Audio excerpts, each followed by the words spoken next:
বাবা আমি চুমা বাবা, যে কোনো সমস্যা, যেখানে সমস্যা একটা চুমার মাধ্যমে সমাধান করে দেই।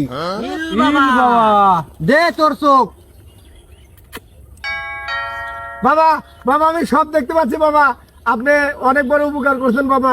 থ্যাংক ইউ বাবা, থ্যাংক ইউ। ওকে যা যা।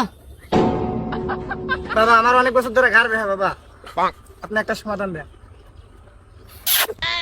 বাবা। আমার ঘাড় ভালো হয়েছে বাবা, থ্যাংক ইউ বাবা। ওকে যাও। বাবা বাবা আমার তো বিশাল বড় সমস্যা বাবা, আপনি কিছু একটা করেন বাবা। শোন, তুই চুম্মা বাবার কাছে আইছু, তো যে কোনো প্রবলেম, যেখানে প্রবলেম ওইখানে একটা চুম্মা দিয়ে দেবো, সব সমস্যার সমাধান হয়ে যাবো। বাবা আমার তো অনেক কয়েক বছর হলো বিয়ে করার ইচ্ছা বাবা, কিন্তু আমি বিয়ে করতে পারতেছি না বাবা। আমার আমার ইঞ্জিন একদম ডাউন বাবা, আপনি একটা চুম্মা দিয়ে দেন বাবা।